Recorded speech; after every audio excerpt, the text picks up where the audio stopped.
नमस्कार साथियों, edutainment channel पर आपका हार्दिक स्वागत है। आज हम लेकर आए हैं शिक्षा जगत की प्रमुख समाचार, जिसमें शामिल है आपके 69,000 शिक्षक भर्ती से संबंधित, नई शिक्षा नीति से संबंधित और कोर्ट अपडेट, जिससे हम आपको आज अवगत कराएंगे। तो वीडियो शुरू करने से पहले अगर आप हमारे चैनल पर नए हैं तो हमारे चैनल को सब्सक्राइब कर लें। तो आइए वीडियो को शुरू करते हैं। पहली खबर जो है 69,000 शिक्षक भर्ती से संबंधित है। एसटी कोटे की रिक्त सीटें एससी में भरने के मामले में जवाब मांगा। तो इलाहाबाद हाई कोर्ट में 69,000 सहायक अध्यापकों की भर्ती में अनुसूचित जनजाति कोटे के रिक्त रह गई सीटों को अनुसूचित जाति के अभ्यर्थियों से भरने की मांग में दाखिल याचिका पर राज्य सरकार की ओर से बेसिक शिक्षा परिषद प्रयागराज ने जवाब मांगा है। यह आदेश न्यायमूर्ति मनोज कुमार गुप्ता ने ओमपाल सिंह व 155 अन्य की याचिका पर अधिवक्ता सीमांत सिंह की सुनकर दिया।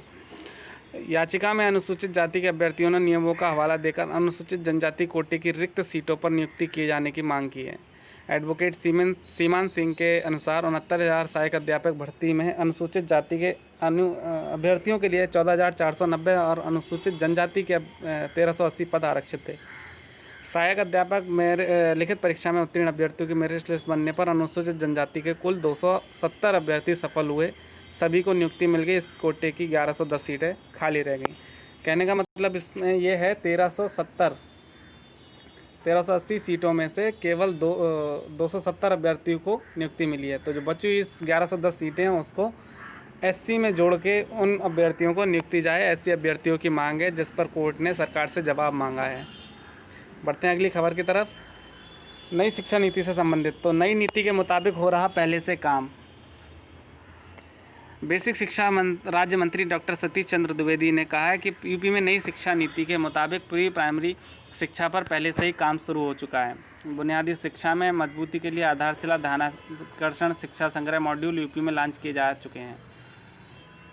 डॉक्टर द्विवेदी ने प्रदेश द्वारा भेजे गए सुझावों को शामिल करने पर आभार जताया। उन्होंने कहा, नीति के आधार पर कई चीज़ें प्रदेश में शुरू की जा चुकी हैं। मुख्यमंत्री ने प्रेरणा मिशन 2019 में लॉन्च किया था। नीति में आधारभूत शिक्षा व अंकीय कौशल मिशन बनाने की बात है। इसके हिसाब से भी हम काम कर रहे हैं। वहीं लाइब्रेरी, खेलकूद, साज सज्जा आदि पर भी ध्यान दिया जा रहा है। लर्निंग आउटकम में सुधार पर जोर, त्रैमासिक परीक्षाएँ करवाई जा रही हैं। लर्निंग आउटकम का थर्ड पार्टी आकलन भी हो रहा है। उन्होंने कहा कि अंग्रेजी व गणित पर विशेष ध्यान दिया जा रहा है। मतलब नई शिक्षा नीति को पूरी तरह लागू किए जाने के संबंध में मंत्री जी का बयान है कि उन्होंने कहा है कि जो योजनाएं नई शिक्षा नीति में आई हैं उनको पहले से ही क्रियान्वयन में लाया जा चुका है और उन पर काम चल रहा है, जिससे उनमें और तेज़ी देखने को मिलेगी।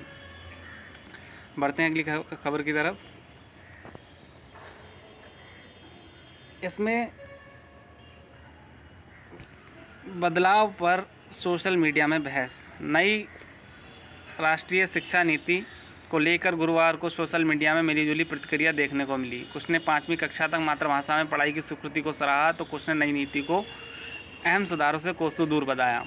तन्मय मंडल नामक ट्विटर यूज़र ने लिखा, यह भारत को और अधिक रचनात्मक, अधिक बुद्धिमान और प्रगतिशील बनाएगी।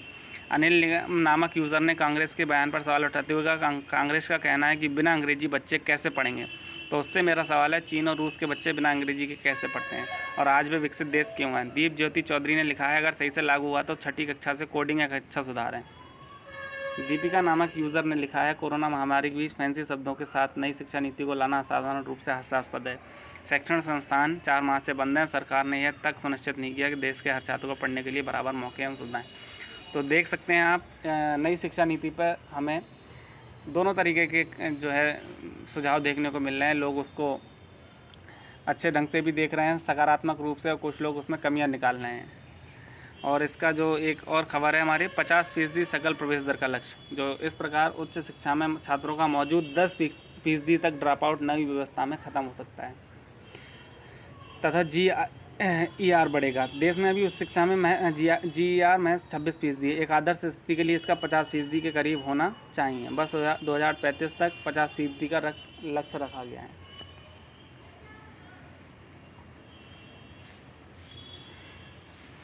अब बढ़ते हैं कोर्ट अपडेट की तरफ। तो अंतिम वर्ष की परीक्षा को रोक नहीं सकते UGC। अंतिम वर्ष की परीक्षाएं 30 सितंबर तक करवाने का मकसद छात्रों का भविष्य संभालना है, ताकि अगले कोर्सों की पढ़ाई में विलंब ना हो। यह बात विश्वविद्यालय अनुदान आयोग यूजीसी ने उच्चतम न्यायालय में दाखिल जवाब में कही है। कोरोना महामारी के मद्देनजर परीक्षाएं करवाने के आदेश के खिलाफ दायर याचिकाओं पर अदालत ने यूजीसी से जवाब मांगा था। मामले में शुक्रवार को सुनवाई होगी। याचिकाओं में छात्रों के स्वास्थ्य हित को लेकर परीक्षाएं आयोजित नहीं करने और 6 जुलाई को जारी किए गए यूजीसी के दिशा निर्देश रद्द करने की मांग की गई है। दिशा निर्देशों में विश्वविद्यालय को 30 सितंबर तक अंतिम वर्ष की परीक्षाएं लेने का निर्देश दिया गया था। इसमें यूजीसी ने जो अपने जवाब में दाखिल किया है कि परीक्षा लेने का मकसद छात्रों का भविष्य संभालना है। बिल्कुल सही बात है। अंतिम वर्ष के जो छात्र हैं उनके जो भविष्य है वो उससे जुड़ा हुआ है, तो अंतिम वर्ष की परीक्षाएं कराना बेहद ज़रूरी है। तो इसके लिए यूजीसी ने जो है अपना जवाब दाखिल कर दिया है। बढ़ते हैं अगली खबर की तरफ। अंतरिम आदेश 31 अगस्त तक बढ़े। इलाहाबाद हाईकोर्ट ने उच्च न्यायालय सहित प्रदेश की अधीनस्थ अदालतों, अधिकरणों, न्यायिक संस्थाओं के इस दौरान समाप्त होने वाले सभी अंतरिम आदेश 31 अगस्त तक बढ़ा दिए हैं। कोर्ट ने इसी तरह के जमानत के आदेश, ध्वस्तीकरण व बेदखली पर रोक के आदेश की अवधि भी 31 अगस्त तक बढ़ा दी है। देख सकते हैं कि हम लॉकडाउन के मद्देनज़र सभी प्रकार के अंतरिम जो आदेश हैं वो 31 अगस्त तक बढ़ा दिए गए हैं। तो यह आदेश न्यायमूर्ति पंकज मित्तल एवं न्यायमूर्ति डॉक्टर YK श्रीवास्तव की खंडपीठ ने स्वतः कायम जनहित याचिका पर दिया है। कोर्ट ने कहा कि केंद्र सरकार ने अनलॉक में काफ़ी छूट दी है, इसके बावजूद कोविड-19 संक्रमण के कारण अदालतों में समुचित तरीके से काम नहीं हो पा रहा। ऐसी स्थिति में इस अवधि में समाप्त होने वाले आदेशों की अवधि बढ़ाई गई है। कोर्ट ने कहा जो अंतरिम आदेश कोर्ट के अगले आदेश पर निर्भर हैं वे यथावत रहेंगे, उन पर इस आदेश का कोई प्रभाव नहीं पड़ेगा। कोर्ट ने आदेश की प्रति सभी अदालतों, अधिकरणों, महाधिवक्ता, अपर सॉलिसिटर जनरल, सहायक सॉलिसिटर जनरल, राज्य लोक अभियोजन व यूपी बार काउंसिल के अध्यक्ष को भेजने को कहा है। कोर्ट ने इससे पहले 8 जून, 19 जून, 10 जून, 14 जुलाई के आदेशों से अंतरिम आदेश, जमानत के आदेश, ध्वस्तीकरण व बेदखली के रोक के आदेशों को आगे जारी रखने का निर्देश दिया था। याचिका पर अगली सुनवाई 19 अगस्त को होगी। तो सभी प्रकार के जो आदेश हैं, अंतरिम आदेश हैं, वो 31 अगस्त तक बढ़ा दिए गए हैं। तो वीडियो को समाप्त करते हैं। आशा करते हैं आपको वीडियो अच्छा लगा होगा। अगर आपको हमारा वीडियो अच्छा लगा तो वीडियो को लाइक करें, शेयर करें, कमेंट करें और हमारे चैनल, अगर आप चैनल पर नए हैं तो चैनल को सब्सक्राइब करें। Thanks for watching.